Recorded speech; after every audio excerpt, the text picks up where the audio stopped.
So we'll be studying spectrum analyzers.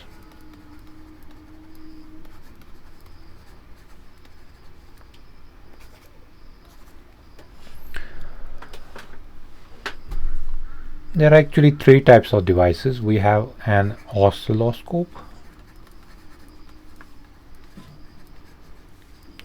we have a spectrum analyzer,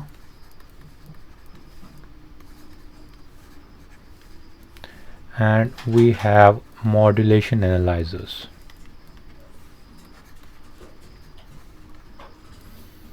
So what's an oscilloscope? It's simply a device that helps us plot the magnitude of voltage versus time.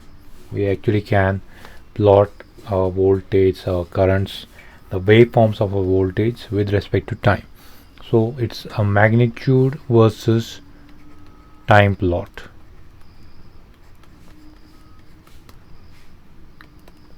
Right?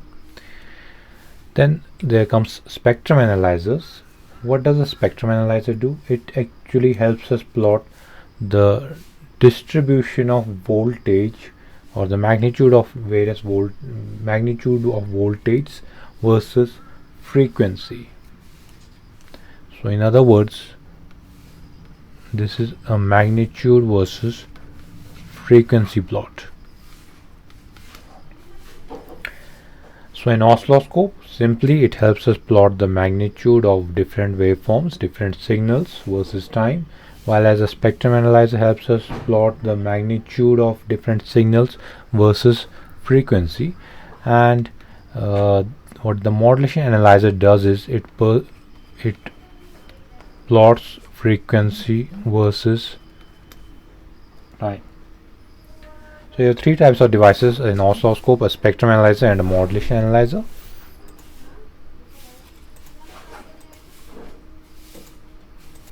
An oscilloscope helps us plot the magnitude of any signal versus time. The spectrum analyzer helps us plot the magnitude of any signal versus frequency, and modulation analyzer helps us obtain the plot of frequency versus time. That can be derived from the two different plots of that we can obtain from oscilloscope and spectrum analyzers.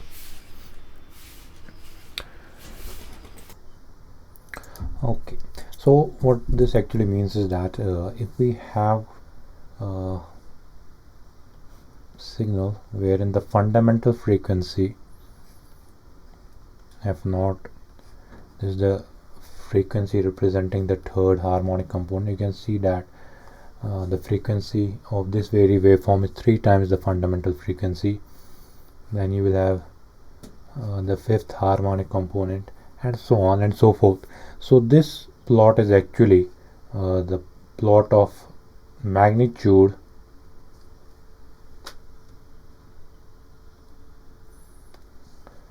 it's a plot of magnitude versus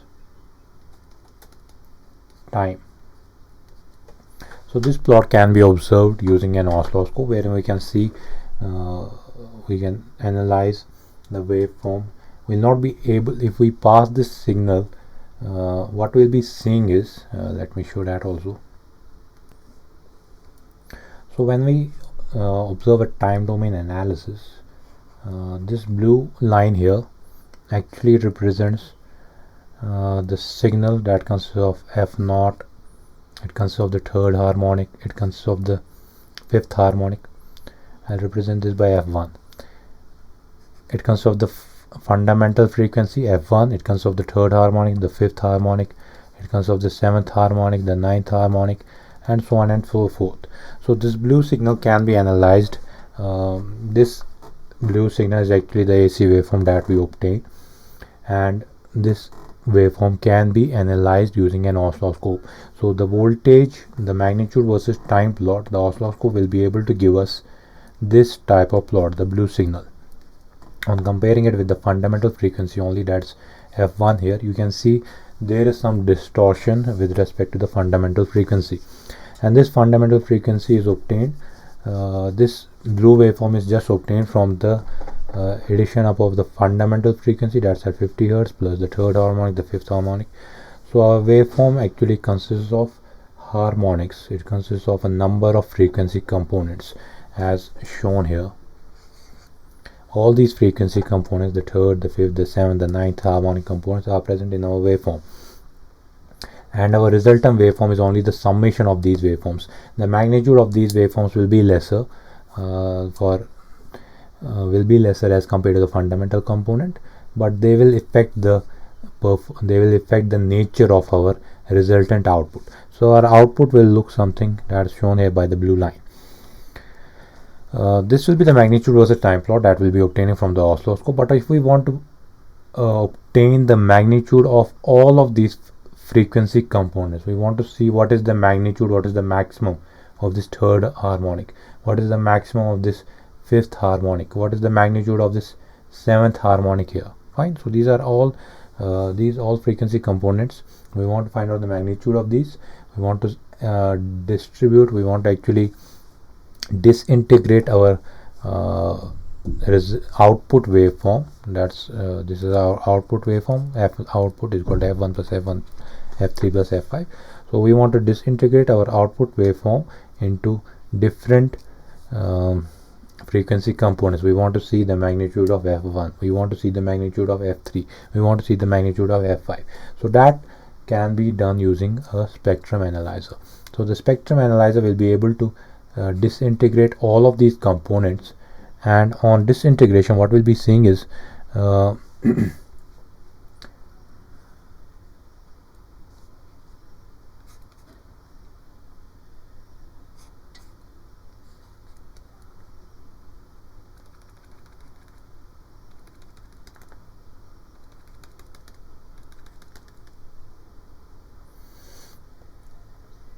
on disintegration of this waveform, of this blue waveform, we'll obtain f1, we'll obtain f3, we'll obtain f5, we'll obtain f7. So all of these waveforms will be disintegrated. Now this from here represents the frequency response, the frequency plots. Each and every harmonic component is disintegrated, the fundamental component and the harmonic components, third, fifth, seventh, ninth, all of them they are segregated from each other, and these plots can now be obtained. The magnitude of these plots with respect to frequency can be obtained. So we can now say what is the magnitude of f1, what is the magnitude of f3, what is the magnitude of f5. So once we do that,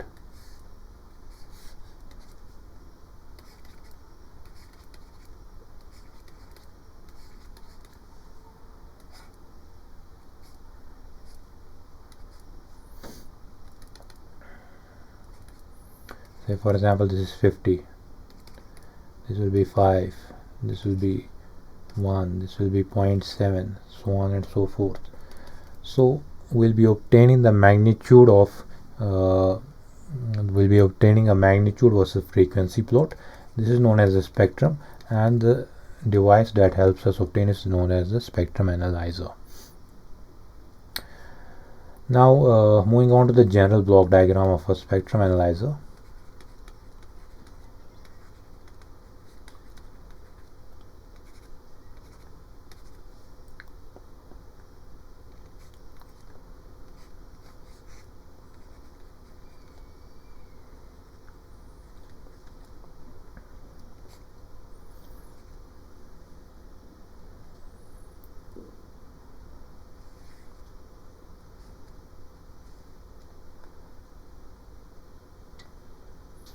In some cases there will be a low pass filter here, and in other cases this low pass filter can be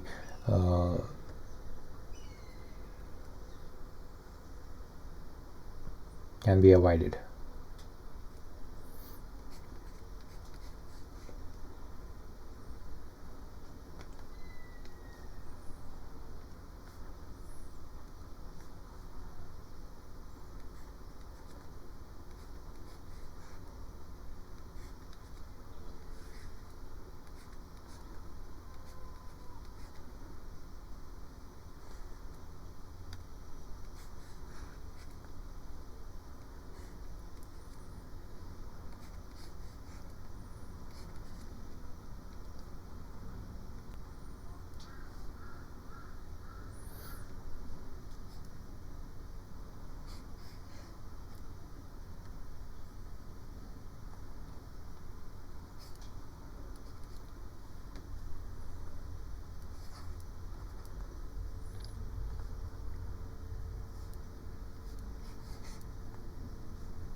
So the different components of this general block diagram are there's an attenuator at the front,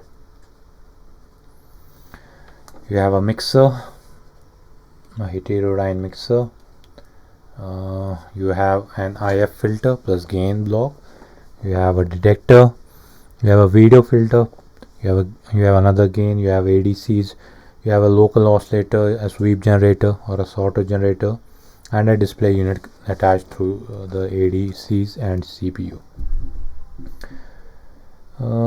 So how this basically works.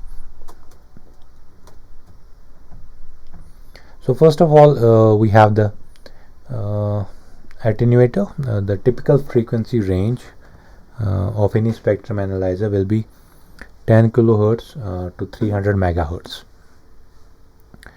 This complete system works on the principle of a super heterodyne system, and this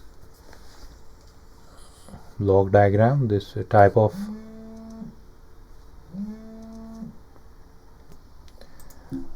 this configuration is known as a swept tuned spectrum analyzer. It's known as a swept tuned spectrum analyzer because of the fact that the entire frequency range is swept over in one go, and this can be displayed on the display unit. There are other types of spectrum analyzers like FFT spectrum analyzers. They obtain the magnitude plot of versus frequency one by one, but in this case the entire spectrum of the frequency range is swept in. It sweeps over the entire frequency range and plots it. So this type of spectrum analyzer basically therefore enables us to work with a larger and wider frequency range. So the first component of this spectrum analyzer is the attenuator. Now the purpose of attenuator is quite clear, that it decreases the power level. So we need to ensure that the power level of our input signal is less, so that the mixer response is at its most optimum level. In case the attenuator produces a very high signal, in that case what happens is that the reading on the display unit will fall outside the display area, and that also actually the mixer is also not optimized in such a fashion. We need to produce the power level for the mixer to work properly. That's the purpose of attenuator here. It will decrease the power level. It does not we are not bothered with the frequency at this very moment. Only the power level, the magnitude is decreased. Then comes the mixer. The mixer is the important element here. It actually mixes the two signals, heterodynes the two signals, the input signal and the signal coming from the local oscillator. Now we understand that this signal coming from the input signal can vary from anywhere between 0 to 300 megahertz depending upon the type of spectrum analyzer, while as the local oscillator will produce a signal at 200 to 500 megahertz. So the mixer, what it does is the output the measurement frequency range of this very mixer is actually determined by the center frequency of the IF filter. Now the center frequency of the IF filter can be determined or calculated from the signal from the input signal and from the signal coming from the local oscillator.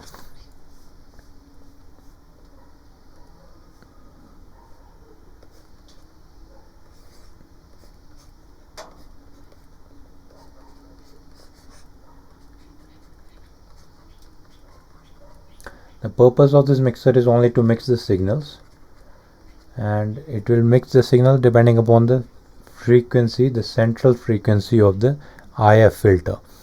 So typically if this is 0 to 300 megahertz and the local oscillator is producing somewhere between 200 to 500 megahertz. Now this may vary for different brands of spectrum analyzers. The frequency can be higher on one side, can be different in another brand.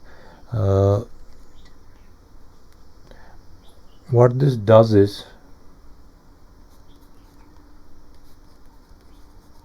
it works on this principle.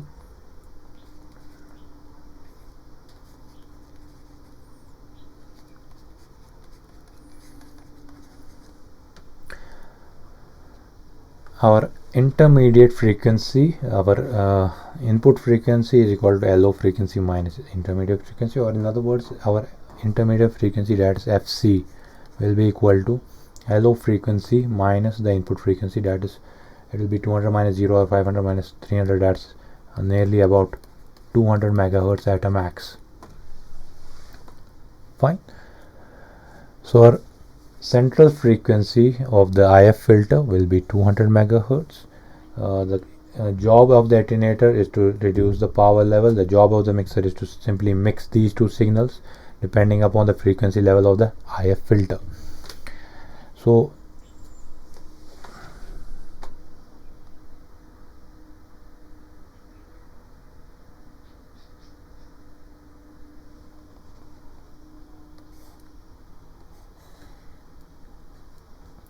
during the process of heterodyne, what happens actually is that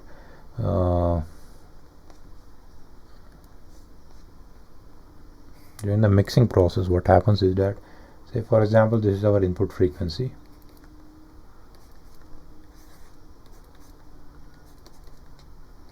and this is the frequency of the local oscillator.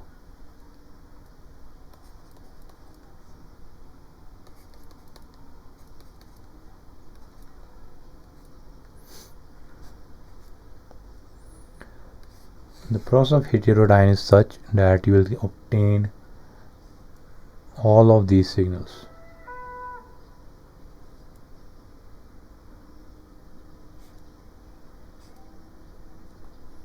You will obtain the input signal, you will obtain the LO signal, you will obtain FLO minus F input, you will obtain FLO plus F input. So the mixer actually works in such a fashion that you can obtain all of these different frequency levels: the input frequency level, the LO frequency level, FLO minus F input, FLO plus F input. So all of these frequency inputs are obtained using the mixer. Now the selection of this particular frequency, which frequency we want to select, is actually dependent upon now the IF filter. And in this case, the IF filter, the central frequency of IF filter is such that it will allow only the signal LO frequency minus intermediate frequency, or in other words, LO frequency minus the input frequency to pass through. So in this case, what happens is, in the next stage, that the IF filter acts as a band pass filter,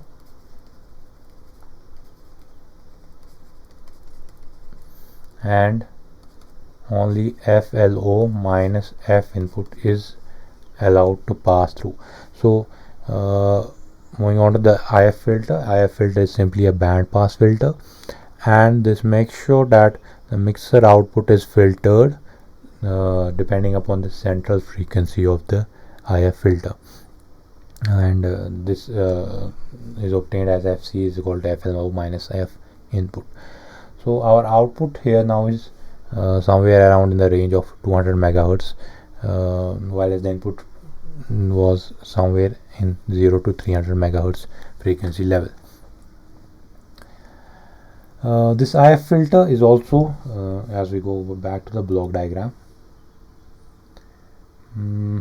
besides the IF filter, there is all this particular bandwidth now within which the band pass filter will work, this IF filter will work. This is known as the resolution bandwidth.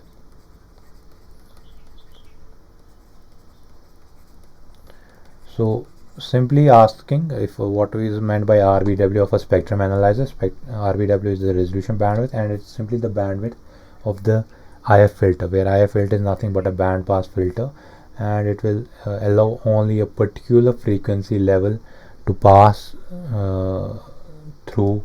It will allow a particular band of frequency to pass through depending upon the central frequency of this IF filter, and this particular frequency is obtained from the mixer. Now IF filter also has to make sure that there's a gain also associated with this IF filter. There's an IF gain, so a particular level of gain is required. We know that when a local oscillator is introduced into the system, this local oscillator not only produces this signal, it also introduces noise in the system. So if the level of this, if the gain of this IF filter is very high, the noise level will increase. So that level increase in the noise level will actually make what will it do is that our higher frequency spectrum, as we go back to the spectrum analysis, you can see as the frequency increases, the magnitude decreases. So at, say for example, F101, the 101th harmonic order of this frequency will have a magnitude very less, will have a very less magnitude.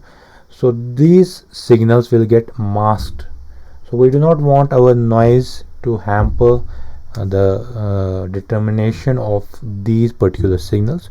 So IF filter makes sure that while allowing these signals to pass through, the noise is reduced in this system so that it does not mask the low level signals of our spectrum.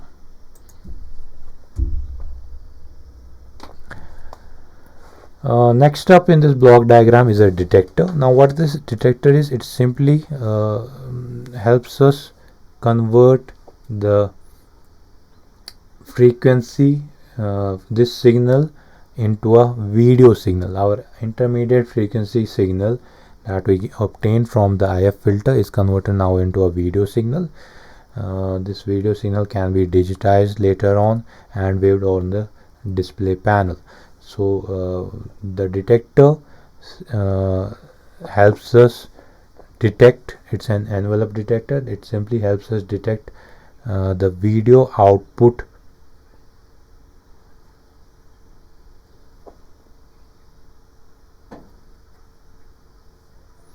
it helps us detect the input IF signals so as to convert them into a video signal, so as they can be later on digitized. Detector is simply the conversion of IF signal into a video signal. Now once we obtain a video signal, this video signal needs to be filtered now. For that we have a video filter in the system. So what a video filter does, what the video filter actually does is that it will it's a low pass filter, and it will help us remove the noise in the converted video signal. It will allow to smooth the trace on the screen, right? So detector basically converts our IF signal into a video signal.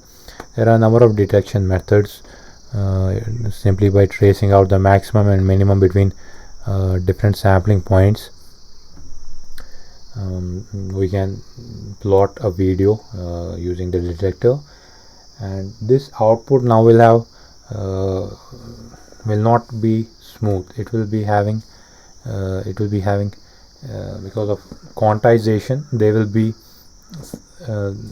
it will actually work on the principle of quantization. That means our output from the detector is not actually the exact plot of the input signal. It's not the exact replica of the harmonic spectrum of our input signal. We need to remove the traces that are produced, one, because of the quantization process, and two, because of the noise introduced at various levels in the system. So low pass, so video filter is a simple low pass filter, and it will help us smooth these traces between different sampling points. Fine. We are not yet digitizing it, we are only quantizing it. So the filter determines the bandwidth of this video amplifier, and it's used to average or smooth the traces as seen on the screen. Now here you have VBW, that's the video bandwidth.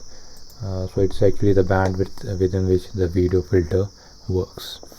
So associated with video VBW, as the signal is passed on to the ADC, it is fed through a gain first of all, to make sure that the proper amplification of the signals is done as they were, as we have already done attenuation and also using IF gain. We have lowered the magnitude of our output. We want to make sure that this gain block makes sure that the magnitude is restored to its original value, while the filters have ensured all the noises in the system have been removed in this particular case.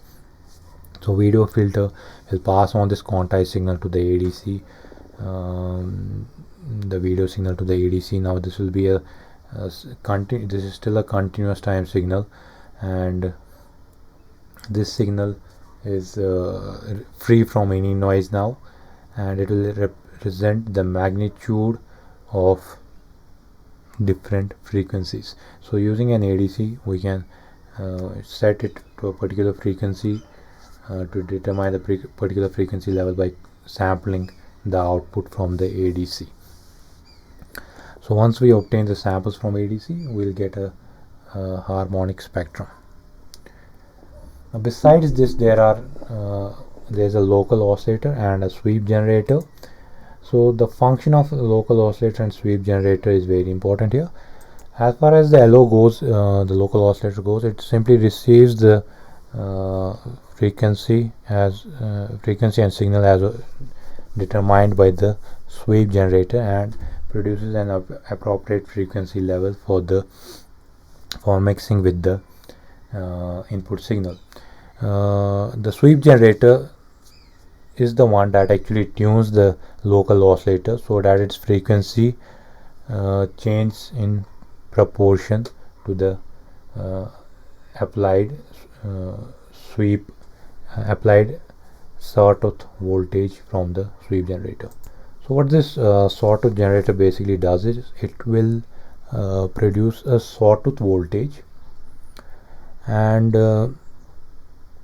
this sawtooth voltage is fed to the local oscillator so as a particular frequency, so as to produce this sawtooth voltage at a particular frequency.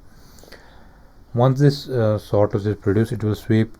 The local oscillator will make sure that the signal sweeps over the entire frequency band over which we are actually trying to determine the spectrum at a particular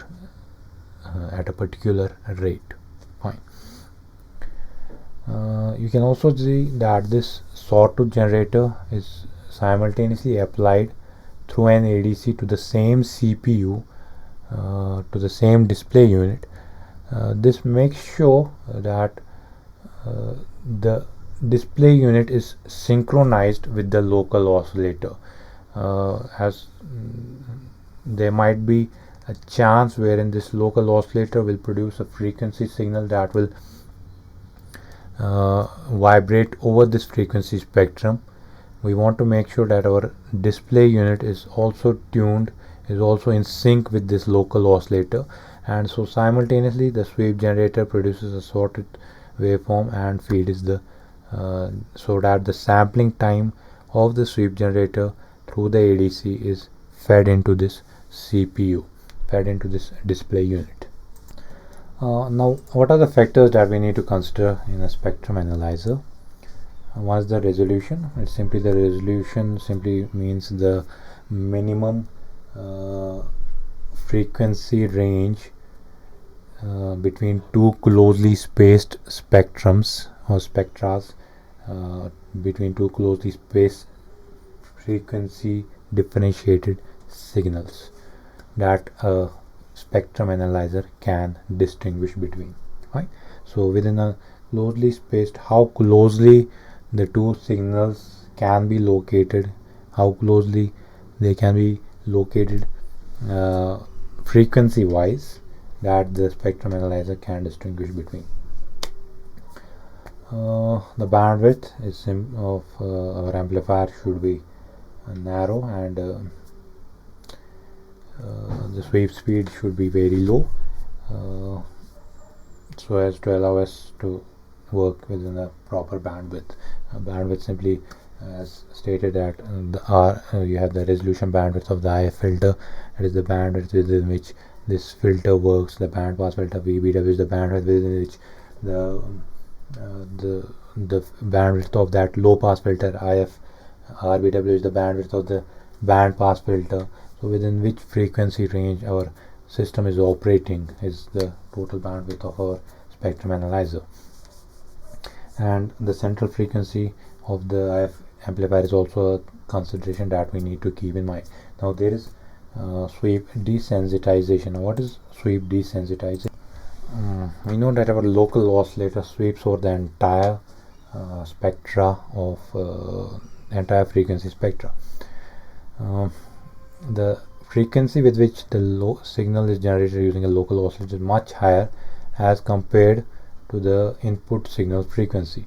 So we need to make sure that this rate of scanning on the complete spectra is checked. There should not there should be a limit to this scanning rate, that there should be a limit to the rate or the frequency of the local oscillator, in other words, with which it can sweep over the entire frequency range.